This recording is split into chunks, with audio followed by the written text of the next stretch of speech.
Part 1: The Echo of Aetheris. The universe unfolded before me like a grand tapestry, and I had always been something of an uninvited guest, a drifter, a scavenger, a perpetual seeker of the unknown. My ship, the Rust Sparrow, was my sanctuary and my accomplice, a vessel as stubborn as its captain. We were both products of a time best left forgotten, which suited my line of work just fine. I was halfway through the asteroid belt of the Maldorian Drift when the distress signal pinged on my console, a flickering red light fighting for attention among the haphazard tangle of wires and glowing buttons. It was faint, almost drowned by the static hum of cosmic radiation. Yet there was a certain urgency encoded in the signal that hooked my curiosity, a siren call promising adventure or calamity. "Great," I muttered, scratching the stubble on my chin. Just when we were getting comfortable, a Sparrow, the ship, predictably, didn't bother to reply. I glanced at the coordinates thrown up on the cracked holographic display, then diverted power to the thrusters. The Sparrow lurched like an old drunk waking from a nap. The source of the signal beckoned from the shadow of Aetheris, a colossal alien megastructure orbiting a dying star. Its silhouette was an unsettling marriage of elegance and decay, like an ancient cathedral left to the ravages of time and the vacuum of space. The structure extended in impossible directions, spiraling and towering as if challenging the very fabric of physics. I approached cautiously, my gaze fixed on the massive, ominous edifice. It felt like staring into the heart of a black hole, and my gut twisted with the thrill of it. Near the base, a ghostly glow pulsed like a living heartbeat, likely where the signal originated. I set the Sparrow to hover, the engines purring softly. As I donned my suit, readying for a closer look, I caught my reflection in the viewport. The face staring back was weathered but sharp, eyes that had seen too much yet remained insatiably curious. Satisfaction came not from wealth or fame, but from the stories these ventures would etch into the lines of my skin. The boarding ramp extended with a groan, and I stepped into the void, mag boots securing my feet to the structure's exterior. The silence was profound, broken only by my own breaths echoing in my helmet. I edged toward the source of the light, each step a dance of gravity and inertia. Suddenly, a surge of energy rippled across the surface, a wave of light that seemed to draw breath from the shadows. I froze. Was that an activation, or a welcome? I pushed these questions aside, instead focusing on the task at hand. In front of me, a hatch unsealed with a hiss, revealing a maw of darkness. I hesitated, the primal part of my brain screaming to retreat. But the adventurer in me, the foolhardy explorer, pushed forward. Inside, the architecture was even more confounding, a labyrinth of corridors and chambers, each adorned with symbols that defied any language I knew. As I ventured deeper, the air grew thick with the scent of ozone and something else, something distinctly alien. Ahead, the corridor opened into a vast chamber. The walls were lined with what appeared to be pods, each pulsating gently with an internal luminescence. As I approached, one of the pods cracked open, and out slithered a creature unlike anything I'd ever encountered, an alien life form whose skin shimmered like liquid silver, eyes that were orbs of swirling colors. "Hello there," I said, attempting levity to mask my wariness. "I'm not here to cause trouble, just answering your distress signal." The creature tilted its head, a gesture so eerily human I nearly laughed. Then, without warning, it lunged, its form blurring with speed. Instincts took over, and I ducked, adrenaline electrifying my veins. A near miss too close. I needed to think, and fast. I bolted toward the corridor, the creature hot on my heels. Each step resonated through the structure, the vibrations a symphony of chaos and urgency. My heart pounded a staccato beat against my ribs, urging me to go faster. I reached the exit, sealing the hatch behind me with a satisfying clang. The creature collided with the barrier, its frustration evident in the graceful yet furious thrumming of its body. I knew it wouldn't hold forever. Back in the Sparrow, I collapsed into the pilot's seat, my breath ragged. The alien structure loomed through the viewport, a dark monolith against the stars. The signal was still broadcasting, a silent plea or perhaps a warning, a mystery that now had teeth. My mind raced with the implications. This was no ordinary distress signal. It was a trap or a test, and I had passed only by the skin of my teeth. The universe, it seemed, was much larger and stranger than I had imagined. As I plotted a course away from Aetheris, my ship's sensors chimed with another discovery. A proximity alert, but not from the structure. I squinted at the display. An Aetheris. Mu's shadow drifted into view, another ship, but this one was different. It was a freighter, its hull cracked and scarred, yet still functional. It bore the insignia of the Universal Galactic Union, a relic from an age when humanity still dreamed of unity. I didn't hesitate. The prospect of a fellow human, dead or alive, offered a glimmer of hope or at least a distraction. The Sparrow nudged closer, and I initiated a docking sequence. The freighter's airlock responded sluggishly, creaking open like the entrance to a forgotten tomb. Inside was chaos. Gravity was a fickle mistress here, flickering in and out, and debris floated like ghosts in the dim light. The freighter was a graveyard of dreams, its corridors echoing with silence and the faint hum of failing systems. I ventured deeper, calling out, "Anyone here?" My voice reverberated, swallowed by the emptiness. As I turned a corner, I stumbled upon the crew, or what was left of them. Pods similar to those in Aetheris, but these were shattered, their occupants reduced to mere shadows on the walls. "Well, this just keeps getting better," I muttered darkly, suppressing a shiver that skittered down my spine. As I explored further, a faint beeping drew me toward the cockpit. There, flickering on the control panel, was a message, the last log of the freighter's captain. I played it, the static-laden recording crackling to life. "This is Captain Ray of the UG Veritas. If you find this, beware Aetheris. Its secrets are not meant for us. They are watching." The message cut off abruptly, leaving me in the throes of an uneasy silence. I exhaled slowly, the weight of the revelation settling over me. The freighter's demise wasn't natural, nor was it an accident. It was connected to Aetheris, a part of a larger puzzle, one that I now found myself unwittingly entangled in. I returned to the Sparrow, my mind alight with theories and questions. As I disengaged from the freighter, my gaze lingered on the alien megastructure, a mere dot in the cosmos, yet a nexus of intrigue. What had Captain Ray discovered that cost him his life? And who or what were the watchers he feared? The stakes had changed, the game escalated. As I charted a course through the star-dappled void, the thrill of the unknown whispered promises of danger and discovery into my ear. I was ready to listen, and whatever lurked within Aetheris and beyond would find I was not an easy prey. The Rust Sparrow and I were bound for the heart of this mystery, and there would be no turning back. Part 2: Shadows of the Silent Harmony. The universe was a grand enigma, a playground for those like me who existed on the fringes of its mysteries.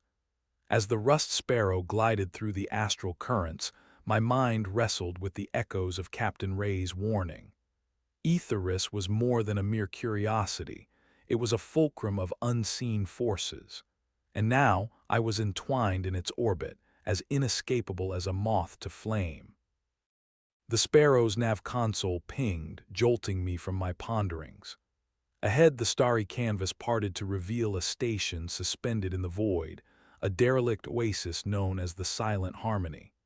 Once a bustling refueling hub, now it hung adrift, a monument to neglect and forgotten enterprise. It was the perfect place to gather information or find trouble, depending on the shift of the cosmic winds. As I docked, the Sparrow's systems interfaced with the station S, and the airlock cycled open with a sigh. The station's corridors were dim, illuminated by flickering overhead lights that cast long, wavering shadows. It was a place haunted by its own history, every metal beam and bulkhead etched with tales of travelers lost to time. I wandered through the empty halls, my steps soft against the metal grates. The station felt alive, listening, as if the very fabric of its being remembered my every move. I headed for the central atrium, a vast chamber that once served as a nexus for commerce and camaraderie. The atrium was populated by stragglers, the kind of motley crew you'd expect, old traders and young adventurers, spliced together by fate and necessity.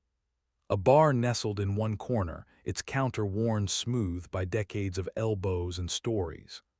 I found myself a seat, nodding to the bartender, who eyed me with the practiced suspicion of someone who'd seen all types pass through his domain.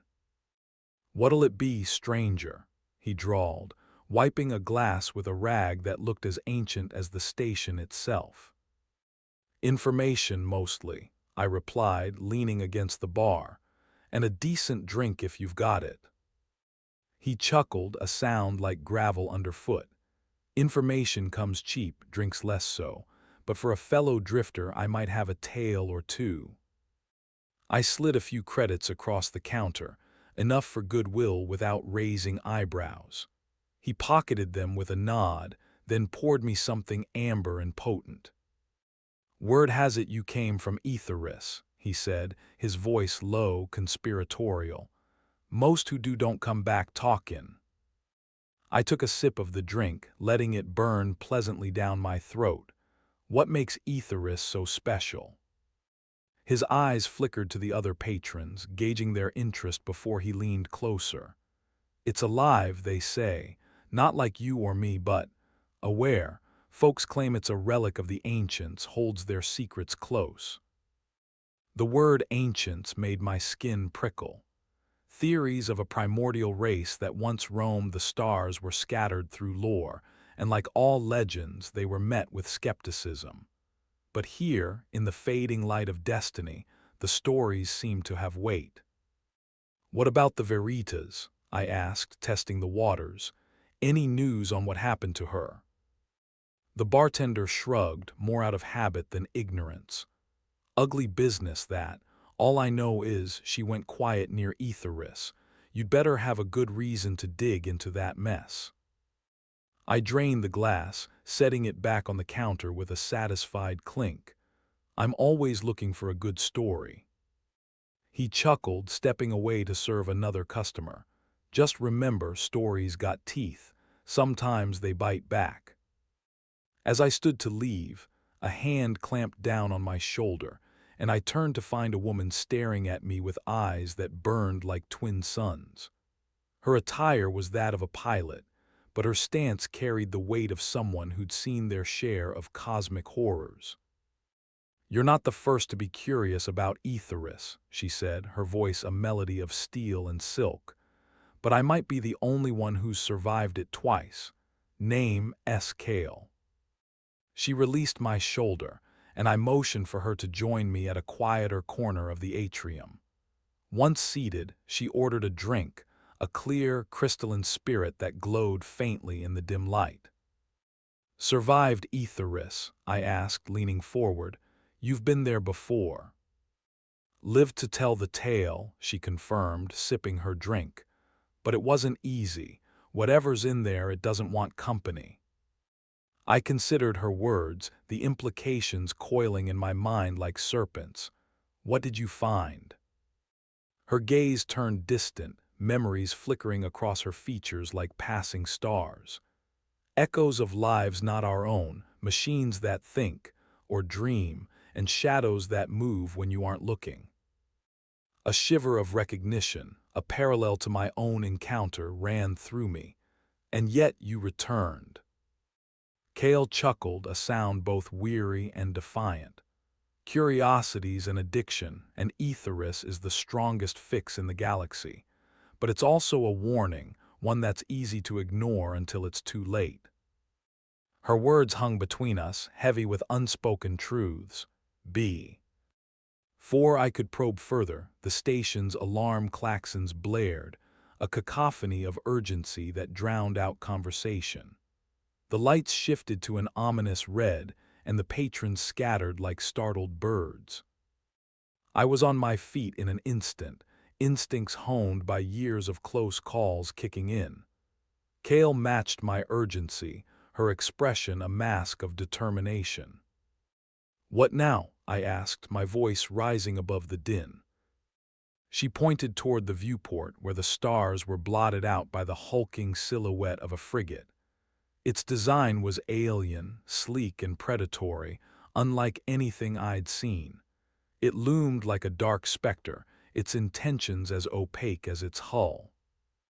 "Looks like the Harmonies got unwanted guests," Kale said, a wry edge to her tone. "And I bet they're not here for the ambience." Aboard the Sparrow, systems flared to life with a familiar hum. As the frigate's boarding craft latched onto the station, I realized Aetheris was not just a mystery but a catalyst, setting in motion a cascade of events that would test the very limits of my resolve.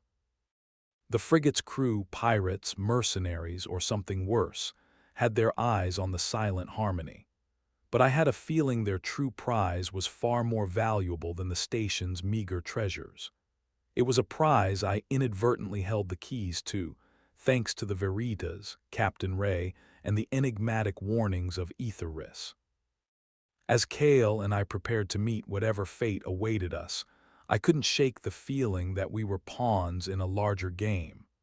The rules were convoluted, the stakes high, and the players unseen.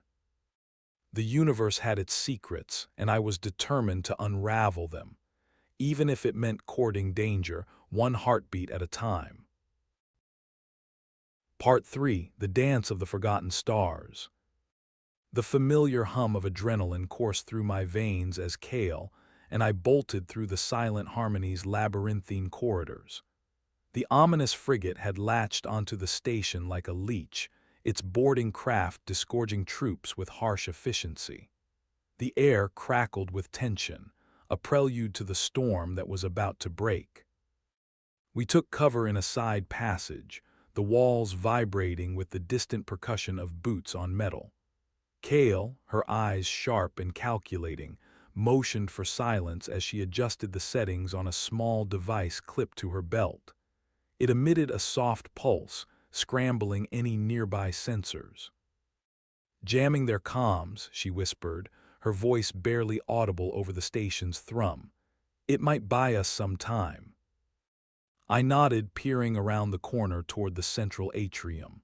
The pirates, or whatever they were fanning out, their movements practiced and predatory. They were after something specific, and I had a sinking suspicion Aetheris was at the heart of it. "We need to get back to the Sparrow," I said, meeting Kale's gaze. "If they're looking for something, we can't let them find it first." She nodded, a fierce resolve lighting her features.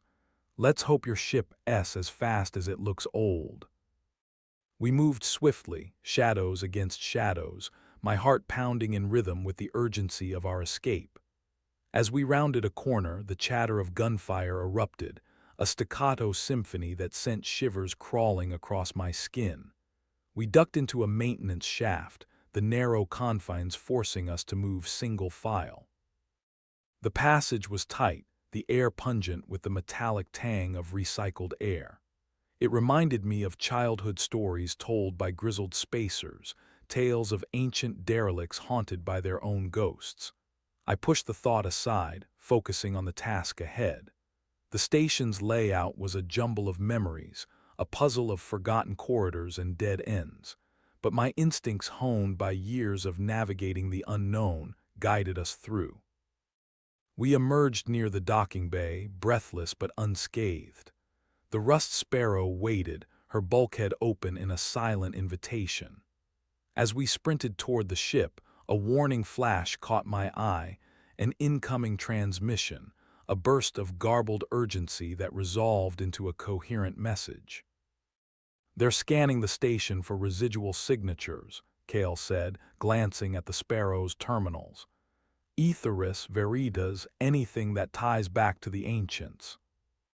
I swore under my breath, fighting a surge of frustration.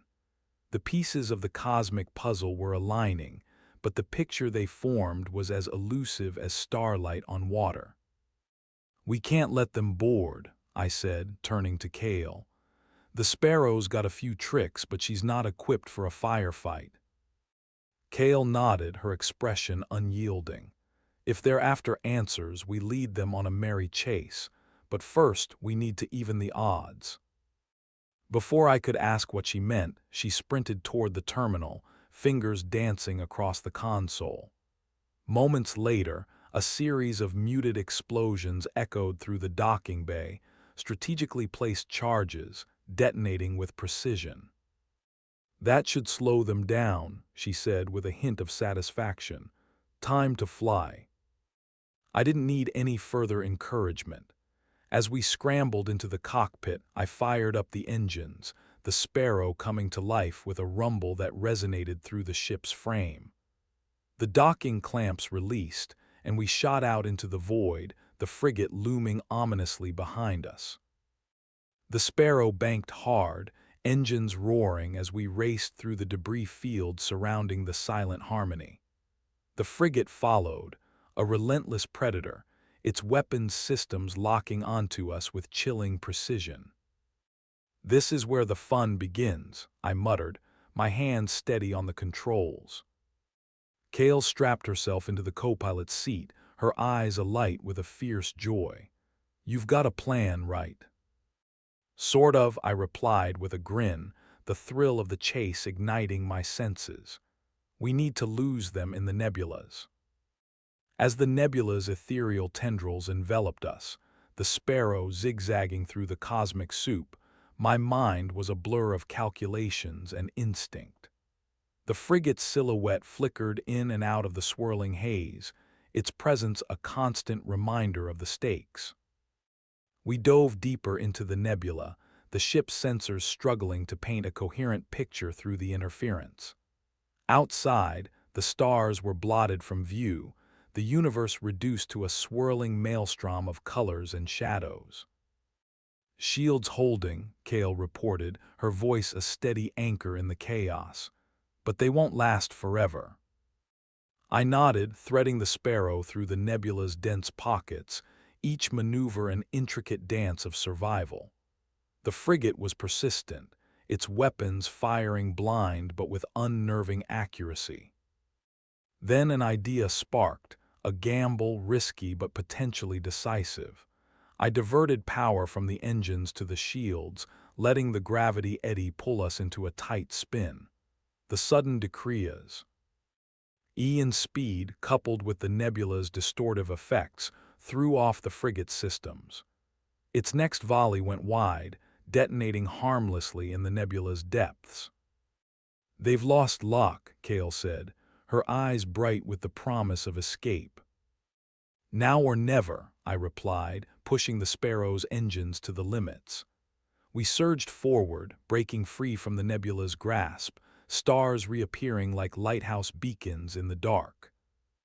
The frigate faltered, its bulk caught in the nebula's embrace, unable to match our escape vector. As the Sparrow sped away, the realization of our hard-won reprieve settled over me. A momentary victory, perhaps, but a victory nonetheless. Exhausted yet exhilarated, I allowed myself a moment of triumph. The universe was vast, its secrets manifold, but for now, Kale and I had outwitted our pursuers. We were free, albeit temporarily, to continue our search for answers. Kale reclined in her seat, a ghost of a smile playing on her lips. "Not bad, Flyboo, but we've only bought ourselves time. They'll be back, and next time they won't underestimate us." I nodded, acutely aware of the truth in her words. The path we'd chosen was fraught with peril, but it was one we'd willingly embarked upon. Together, Kale and I would unravel the enigma of Aetheris, the the Veritas, and the ancient whispers that promised revelation, or ruin. The dance of the forgotten stars continued, a celestial ballet of light and shadow where every new discovery brought us closer to the heart of the mystery. And I, ever the seeker, was ready to embrace whatever lay beyond the horizon. Part 4. Whispers of the Celestial Forge.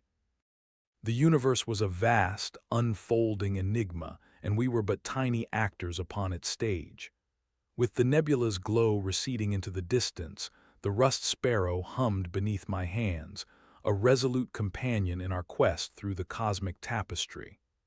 Kale and I sat in silence, the adrenaline of our escape ebbing into a quiet resolve. As we charted a course away from the silent harmony, the ship's sensors pinged softly, alerting us to an anomaly on the periphery of known space. It was a signal, different from the distress beacon at Aetheris, yet carrying the same hypnotic pull. The coordinates traced a path to a region long considered forbidden, a place whispered of in hushed tones among the stars. Kale leaned forward, her eyes reflecting the spark of adventure.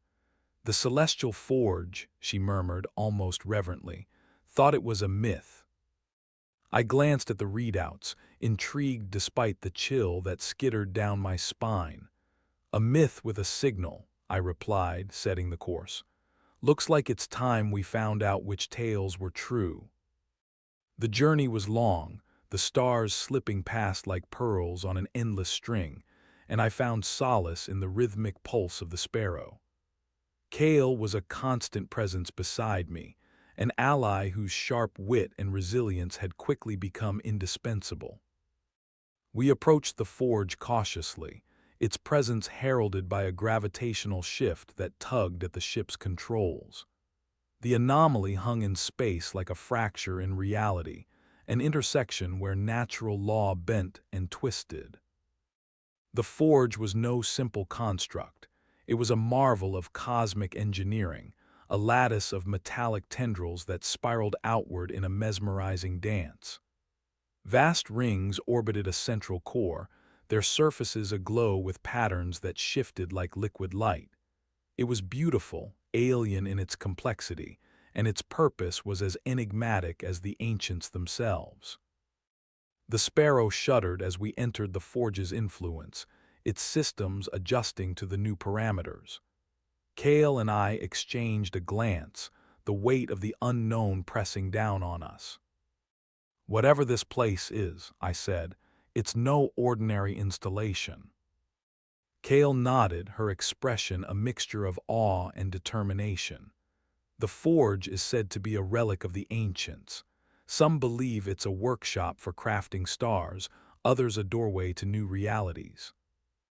I pondered her words, captivated by the possibilities.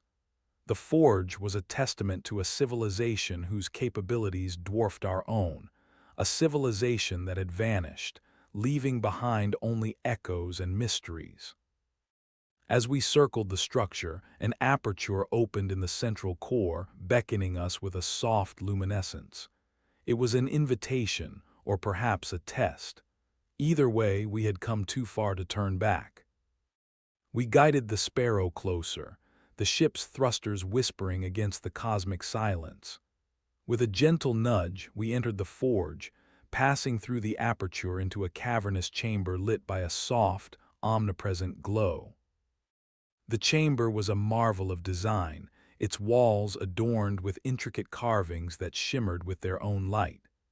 In the center, a dais rose from the floor, and atop it rested a console of swirling energy, a control station of sorts, pulsating with dormant power. Kale and I disembarked, our footsteps echoing in the vastness as we approached the dais.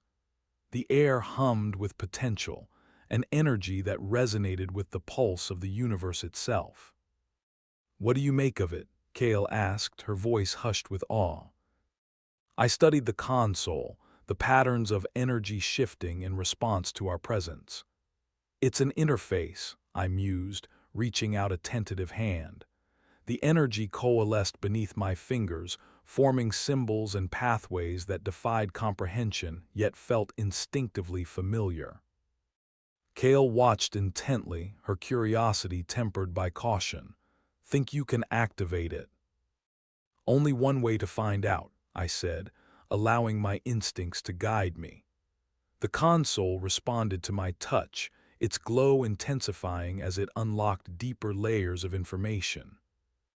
The chamber filled with light, images projected into the air around us, a star map of the known galaxy, overlaid with streams of data and annotations that hinted at connections between systems. Among the data was a path, a guide to a destination marked with the symbol of Aetheris. "It's a star chart," Kale whispered, wonder coloring her voice. "An overlay of the ancients' territory." "And a route," I added, tracing the path with my eyes. "A map to something hidden, possibly the heart of their empire."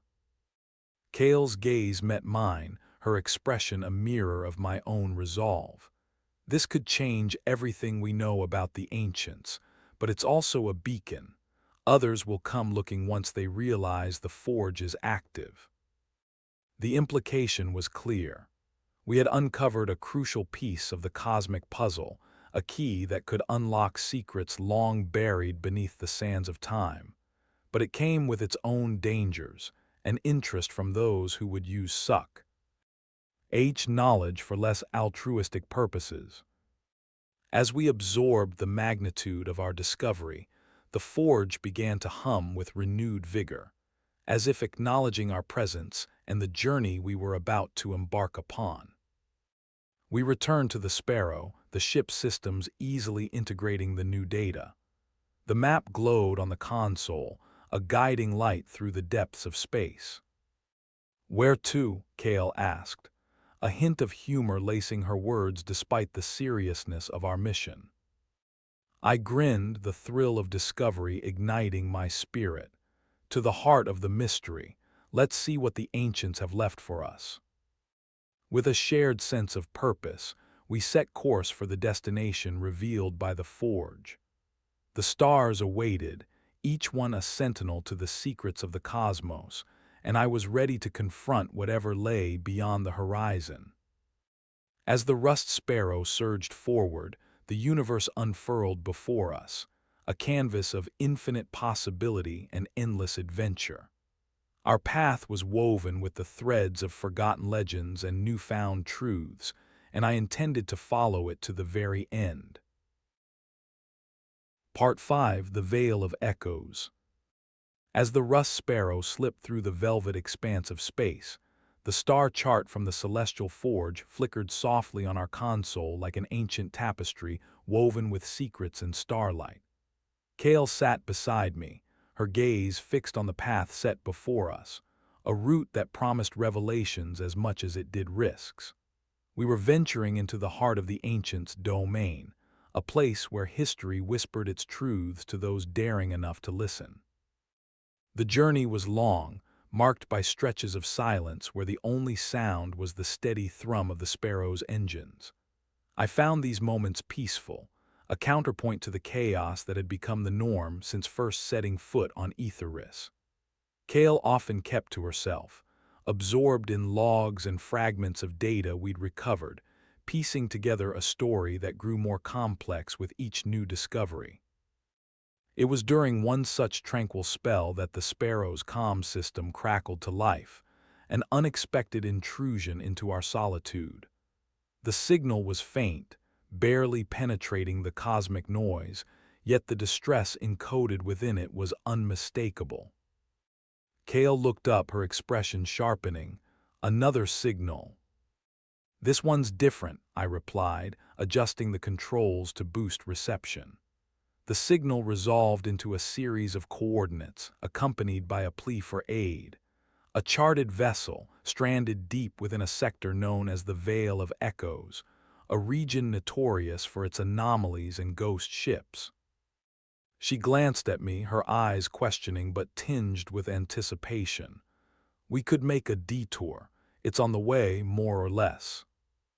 A part of me hesitated, aware of the fine line between bravery and folly. Yet my instincts screamed opportunity, an unspoken promise that the veil held answers we didn't know we sought. Let's see what's out there.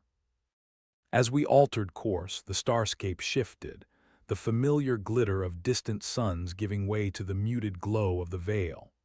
The region was a kaleidoscope of colors, swirling clouds of cosmic dust that played havoc with sensors and navigation systems alike.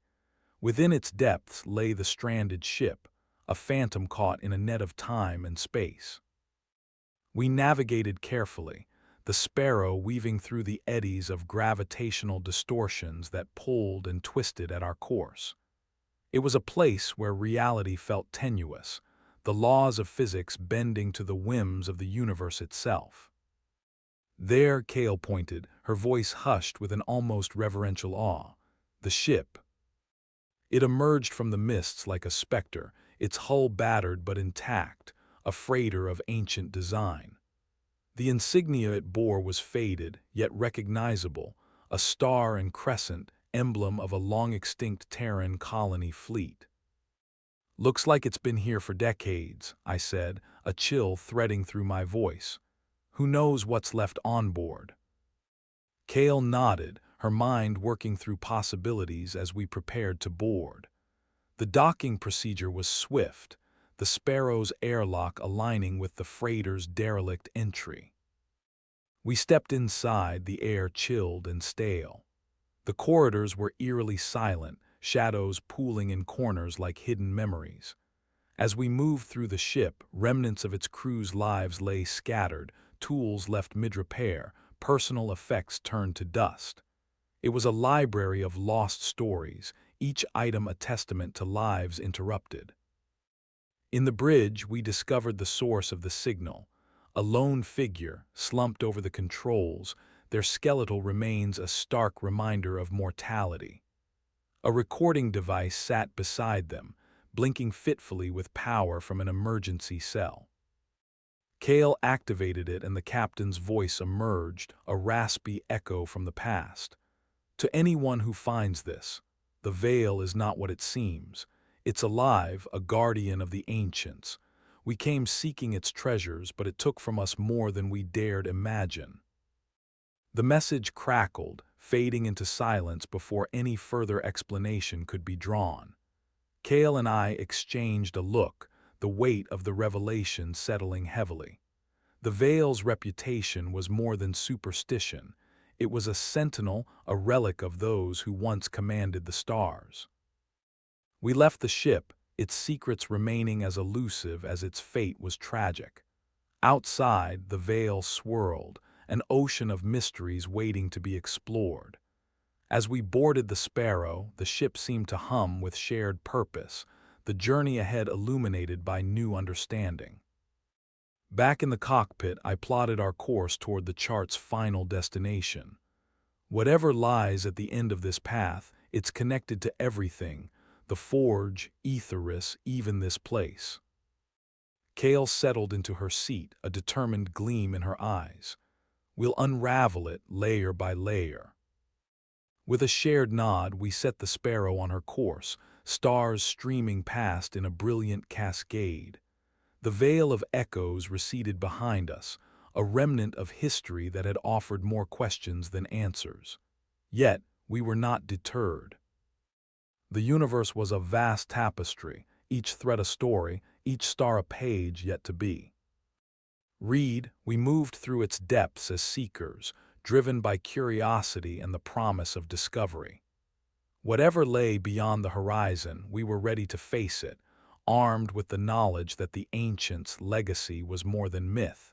It was a living, breathing enigma, and we were its chosen interpreters. Part 6: The Crucible of Reflections. The Rust Sparrow glided gracefully through the velvet expanse, her hull aglow with the reflected luminescence of distant stars. Kale and I were silent, our thoughts entwined with the mysteries unraveling around us. Each discovery, each echo of history, seemed to bind our fates tighter to the cosmic enigma that was the ancients' legacy.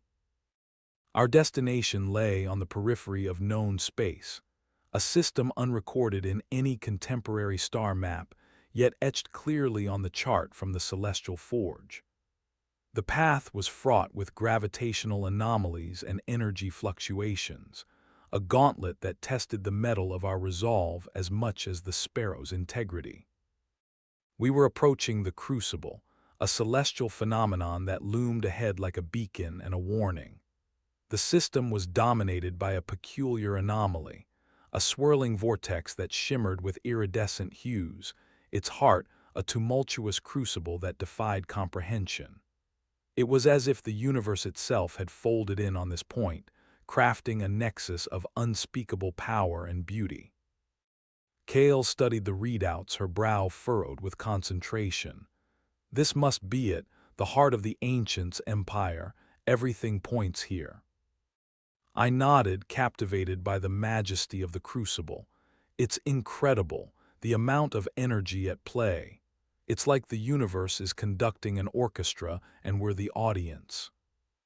As we navigated closer, the Sparrow trembled under the influence of gravitational waves, each ripple a reminder of the forces at play. The crucible's energy signatures were a symphony, harmonious yet chaotic, a testament to the ancients' mastery over the very fabric of space-time. "There's an entrance," Kale noted, pointing to a series of arched gateways emerging from the vortex, each pulsating with a rhythm that matched the crucible's own heartbeat. They resembled portals, thresholds guarded by the laws of physics, and perhaps more. The Sparrow drifted toward one such portal, the ship's systems aligning with the gateway's frequency, a dance of harmonics that resonated through my very bones.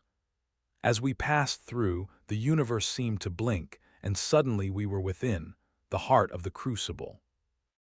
Inside, the space was vast and serene, an expanse of light and shadow where stars seemed to hang in suspension, casting ethereal glows across the void. It was a place of profound stillness, untouched by the chaos of the outer universe. I glanced at Kale, her face a mirror of awe and wonder. "This is incredible," she whispered. "What were they doing here?" Before I could respond, the console lit up, a cascade of symbols and data streaming across the displays. The celestial forge had prepared us, but the reality was far more overwhelming. We were witnessing the ancients' final creation, a crucible for crafting not just stars, but the very essence of possibility. The data translated into a holographic projection, filling the cockpit with a swirling image of galactic tendrils extending like a web of life. This was where they'd woven the threads of existence, merging science and art into the architecture of reality itself. "They were creating," I said, barely able to contain the awe in my voice, "shaping the cosmos to their design." Kale nodded, her eyes reflecting the holographic display, her voice soft. But why did they stop? Why did they leave? It was a question that had haunted explorers for centuries, and yet standing in the heart of their masterpiece, I felt we were closer than ever to understanding. The ancients hadn't merely disappeared, they'd transcended, leaving their legacy etched into the very fabric of the universe. Our contemplation was interrupted by a shudder that passed through the Sparrow, the crucible responding to our presence. The central vortex intensified, its energy swirling with renewed vigor, as if acknowledging our intrusion. "We might have activated something," Kale warned, her hand poised over the controls. The holographic display shifted, the projection highlighting a single point within the crucible, a construct, cloaked in shadows and light. It was a beacon, a library, a vault of knowledge painstakingly preserved by the ancients. "I think it wants us to see it," I murmured, the realization dawning with a mix of excitement and trepidation. Kale nodded, setting our course toward the construct. "Then let's not keep it waiting." As we approached, the construct revealed itself in grand detail, a floating edifice of crystalline structures and flowing energy fields. It was both a tribute and a challenge, an invitation to those who dared seek the truth. We disembarked, the air charged with potential as we entered the construct. Inside, the walls were alive with shifting patterns, each telling a story of creation, evolution, and transcendence. It was a library of the cosmos, a record of the ancients' achievements and aspirations. Kale and I moved through the chambers, absorbing the narratives encoded in every surface. It was a journey through time, a window into the minds of those who had once been masters of the universe. In the heart of the construct, we found a dais similar to the one in the forge, but this time it held a holographic interface of staggering complexity. The symbols and pathways glowed with an intensity that matched the crucible's powerful heartbeats. As I reached for the interface, the patterns resolved into a coherent message, a final testament from the ancients. "We were here," the message began, echoing through our minds. "And now we are beyond. To those who follow, we leave this legacy. May it guide you to understanding, and may you find your place among the stars." The message faded, leaving us in the embracing silence. Standing there in the heart of the crucible, beneath the watchful presence of forgotten echoes, I realized we had touched the edge of something profound. "What do we do now?" Kale asked, her voice a mix of wonder and acceptance. I smiled, the thrill of discovery thrumming through my veins. "We chart our own course. The universe is vast and the paths are infinite." As we returned to the Sparrow, the crucible's energies whispered their approval, the ancients' song resuming its eternal dance. With knowledge and inspiration as our guides, Kale and I knew that every horizon held new mysteries, each more alluring than the last. The stars beckoned, and with renewed purpose, we answered their call, ready to explore the tapestry of existence, one thread at a time. Part 7. The Shattered Paradigm. The stars, often distant and aloof, now felt intimately close as the Rust Sparrow veered away from the crucible. Kale and I sat quietly, the enormity of our recent revelations binding us in a contemplative silence. The ancients had opened a door into their world, one which promised new possibilities and deeper enigmas. Our course was set toward a new destination, a system marked on the crucible's star map with a symbol unlike any other, a place ominously labeled as the Shattered Paradigm. As we journeyed through the vastness, the Sparrow's sensors buzzed intermittently, recording the cosmic anomalies that beспect this untamed region.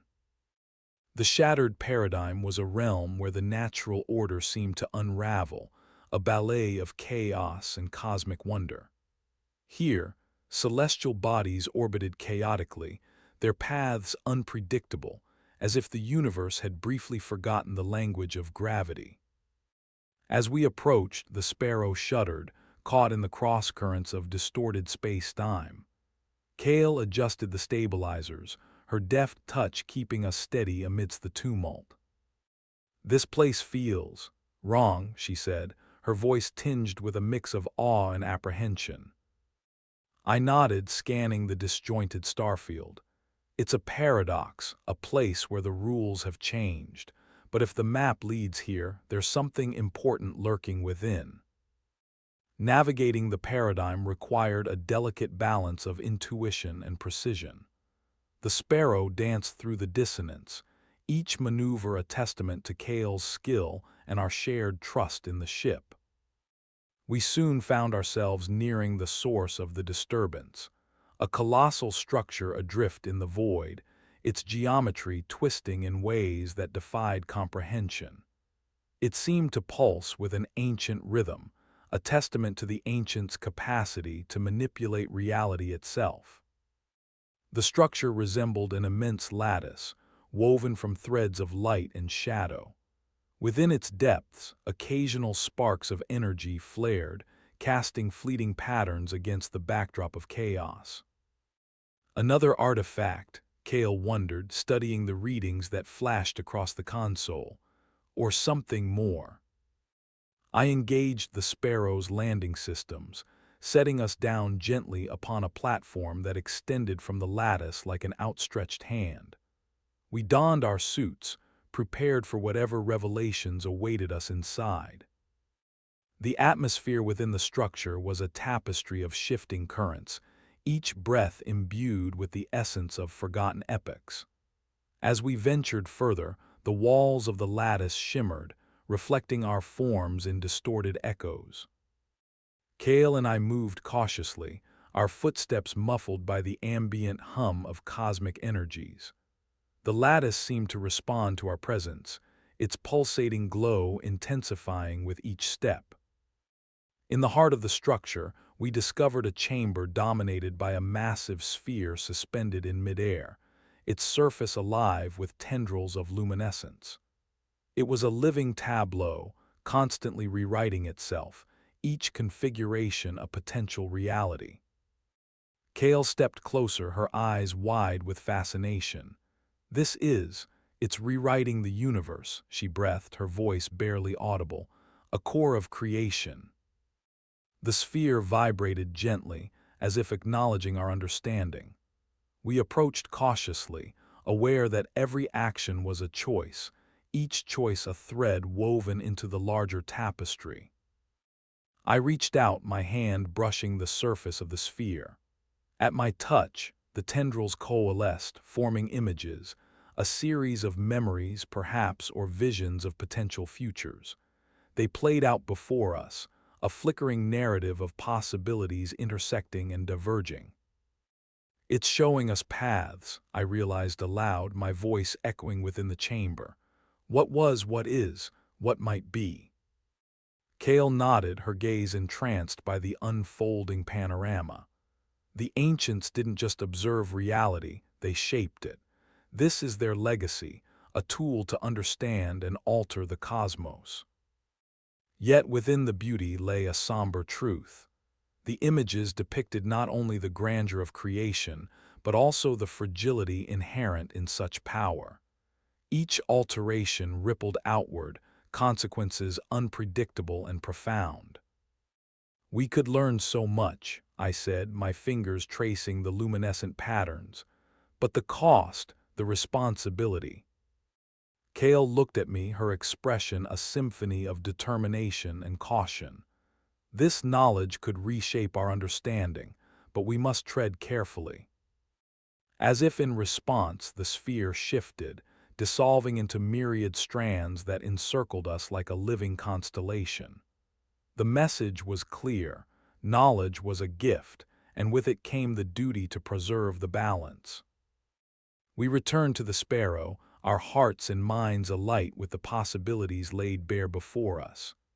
The shattered paradigm, once a region of chaos, had revealed its purpose, a crucible for wisdom, a testament to the ancients' final lesson. As the Sparrow departed the lattice, the paradigm began to mend itself, the celestial bodies recalibrating their orbits in a celestial ballet of order restored.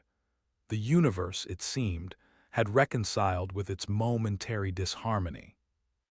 Kale and I sat in silence, the weight of our discoveries settling into the fabric of our souls. The ancients had entrusted us with their legacy, and with it, the responsibility to navigate the cosmos with wisdom and humility. The stars welcomed us once more, their light a beacon of hope and adventure.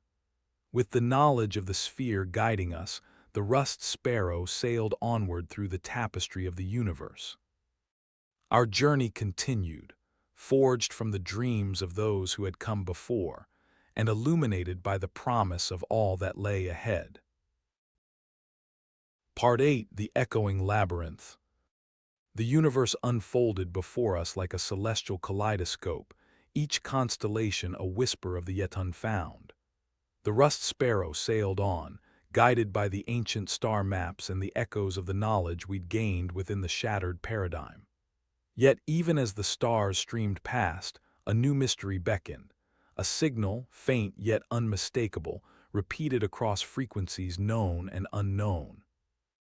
Kale and I exchanged a look, her eyes mirroring the curiosity that thrummed through my veins. The signal came from the edge of the derelict zone, a sector thought to be a graveyard of ships and dreams, where navigation was perilous and the laws of space only loosely applied. Why would anyone broadcast from there? Kale mused, her fingers dancing across the console to enhance the signal. Either desperation or a deliberate lure, I replied, already adjusting our course. Either way, it's asking to be explored. The journey took us through fields of debris, remnants of vessels long abandoned, their once-proud forms now reduced to twisted metal and drifting shadows. The zone had a presence, a silence that was almost tangible, as if it held its breath in anticipation of our arrival. We traced the signal to an anomaly that shimmered against the void, a labyrinthine structure, its walls forged from the bones of defunct ships and forgotten stations, all twisted together in a cosmic tapestry. It was an echo of civilization, repurposed into something entirely foreign, and at its heart pulsed a beacon of faint but persistent light. Kale frowned, her gaze fixed on the labyrinth. That's no ordinary scrapyard, it looks almost designed. I nodded, the realization settling in. The labyrinth was not just a graveyard, it was a construct, an engineered enigma meant to be navigated, a challenge for any who dared approach. We'll have to go in, I said, feeling the pull of the labyrinth's mysteries. There's something at the center, and I doubt it's just another wreck. The Sparrow hovered at the entrance, where a pathway twisted into the depths of the labyrinth. We donned our suits, the ritual of gearing up comforting in its familiarity, and set off into the maze. The corridors were narrow, their twists and turns a dance of shadows and light, the metal walls alive with the whisper of the past. Each step resonated, echoing in the void, as if the construct listened, marking our progress. Kale moved with confidence, her instincts sharp, guiding us through the maze's deceptive paths. The air was heavy with the scent of old metal and static charge, and every intersection posed a choice, every choice a potential trap. "Watch for patterns," Kale murmured, her eyes scanning the walls. Whoever built this wanted to test more than just our perseverance. I nodded, noting the subtle etchings on the surfaces, symbols that hinted at sequences and logic puzzles, a language of navigation and survival. The labyrinth was a testament to the ancients' ingenuity, a crucible for those who sought their secrets. We pressed on, each solved puzzle illuminating the path ahead, guiding us deeper into the heart of the construct. The hum of the distant beacon grew stronger, a heartbeat that called to us, promising answers, or perhaps more questions. At last, we entered a chamber illuminated by a soft luminescence, a control room, its walls lined with interfaces and displays that flickered with dormant energy. In the center stood a console, its surface a mosaic of controls and indicators. Kale approached first, her hand brushing the console's surface.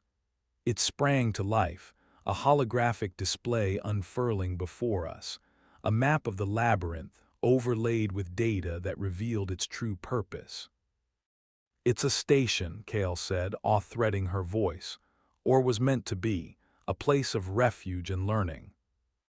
The hologram displayed nodes and connections, pathways of energy and information designed to harbor life and knowledge. The labyrinth was an archive, a repository of the ancients' history and technology hidden within the husks of the past. But something else caught my attention, a signal similar to the one that drew us here, embedded within the data. It was a message, encrypted yet familiar in its cadence. I decoded the signal, my heart racing as the message resolved, echoing within the chamber. "If you have found this, you are not alone. We are the survivors, the keepers of the ancients' legacy. Our refuge lies beyond the reach of time." The message ended abruptly, leaving behind an imprint of possibilities.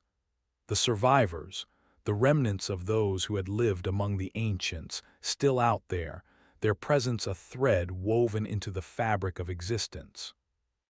Kale turned to me, the weight of the revelation reflected in her eyes. They're still out there, and they're waiting.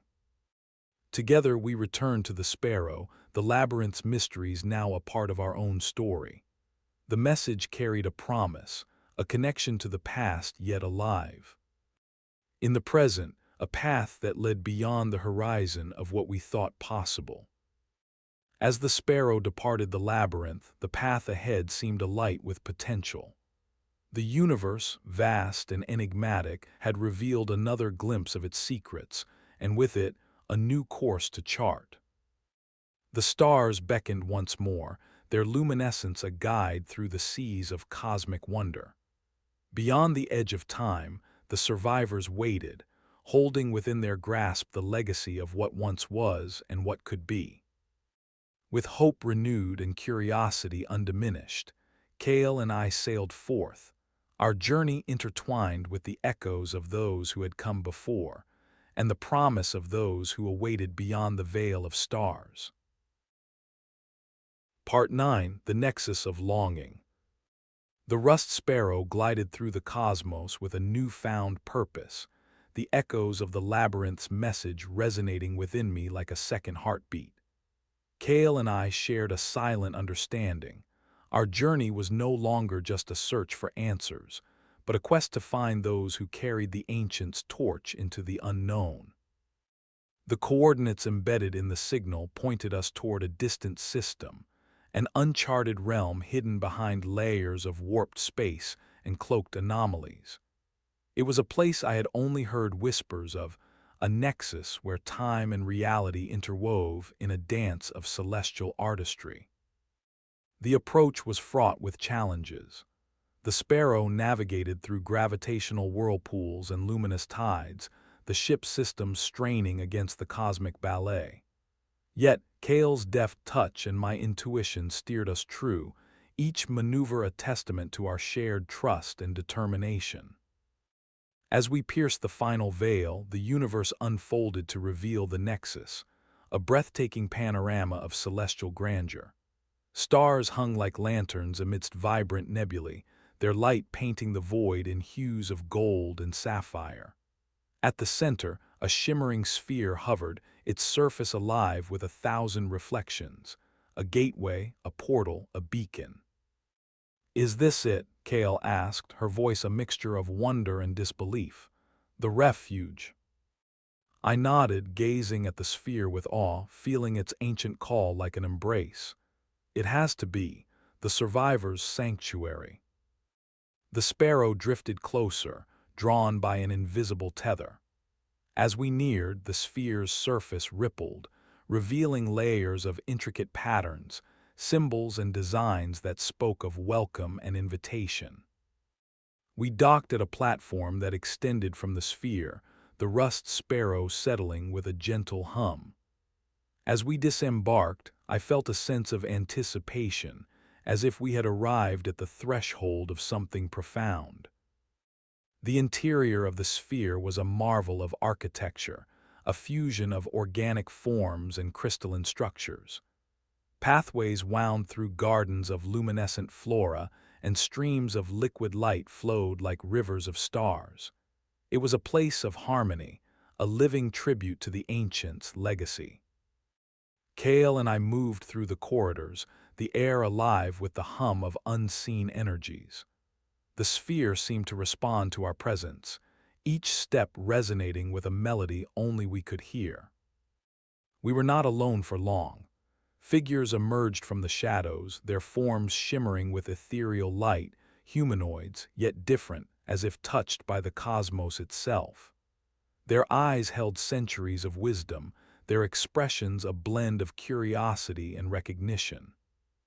One stepped forward, their voice a gentle harmony that resonated within us. "Welcome, travelers. We are the echoes, the keepers of the ancients' dreams. I felt a thrill of understanding, the realization of standing before kin who had walked the paths of history. We came seeking answers, I said, my voice steady, and found a story beyond imagining. The echo inclined their head, acknowledging the depth of our journey. You have touched the heart of the universe, glimpsed the truths hidden within its folds. We are but caretakers, preserving what was entrusted to us. Kale glanced at me, her eyes bright with shared wonder. The ancients left their legacy with you. Yes, the echo replied, their gaze sweeping over us. We guard the knowledge of creation, the maps of reality, and the seeds of possibility. Our purpose is to guide and protect, to ensure balance remains unbroken. As we conversed, the sphere around us pulsed with life, a living symphony that underscored the echo's words. The air shimmered with stories untold, histories unspoken, and futures yet unwritten. What of the beacon? I asked, the image of the labyrinth still fresh in my mind.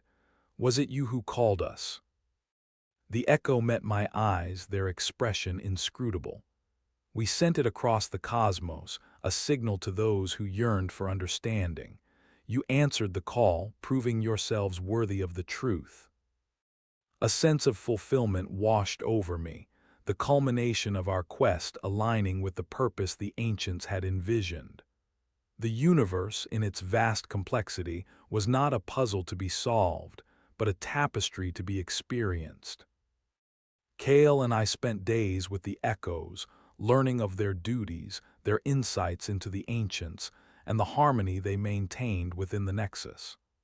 The shared knowledge was a gift, a treasure that expanded our understanding and enriched our spirits. When the time came to leave, we did so with hearts brimming with gratitude and minds alight with the possibilities ahead. The echoes saw us off, their presence a reminder that we were not alone in our journey.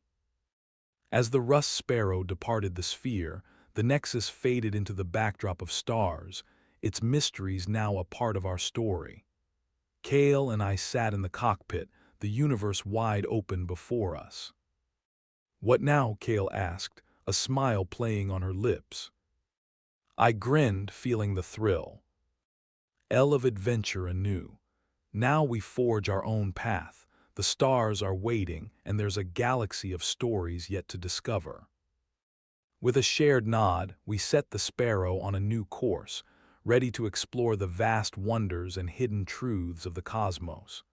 The universe was a canvas, and our journey a brushstroke upon its infinite expanse. Together, we sailed into the starlit sea, our hearts united with the rhythm of the cosmos itself, ready to embrace whatever mysteries lay beyond the horizon. Part 10: The Luminous Convergence. The Rust Sparrow drifted through the tapestry of stars, each celestial body a beacon of stories yet to be discovered. Kale and I, invigorated by our encounter with the echoes, found ourselves drawn deeper into the mysteries of the cosmos, our path guided by instinct and the whispers of forgotten legacies. Our next destination lay at the fringes of a vast nebula known as the Luminous Veil, a swirling expanse of color and light, its beauty a siren call to those who sought the universe's hidden truths. Within its heart, ancient star charts hinted at a convergence, a place where energies coalesced in a celestial ballet. As we approached, the nebula unfolded around us like a vibrant dream, its hues shifting from emerald to sapphire, amethyst to gold. The Sparrow danced among the cosmic streams, each maneuver a testament to the ship's resilience and our shared trust in its capabilities. Kale sat beside me, her eyes reflecting the nebula's kaleidoscope, a soft smile playing on her lips. This place feels alive, like it's welcoming us. I nodded, captivated by the nebula's ethereal presence. The luminous veil is said to hold the secrets of stellar birth, an intersection of creation and possibility. If the charts are right, we might find something extraordinary. Our explorations took us through the nebula's intricate layers, the Sparrow navigating the gravitational eddies and radiant cascades. The nebula sang to us, its symphony a blend of light and sound that resonated within our very beings. The deeper we ventured, the more the universe seemed to reveal itself in patterns of light and shadow. And then, amidst the swirling brilliance, we saw it, a convergence of luminous tendrils, spiraling toward a singular point where the fabric of space-time seemed to ripple like water. Kale's hand tightened on the console, her voice hushed with awe. There it is, the convergence. We approached cautiously, aware that the energies at play were beyond anything we'd encountered. The convergence was a nexus, a knot in the tapestry where the universe's energies intertwined in a dance of creation. The Sparrow hovered at the periphery, her sensors sipping the cosmic nectar that flowed from the convergence.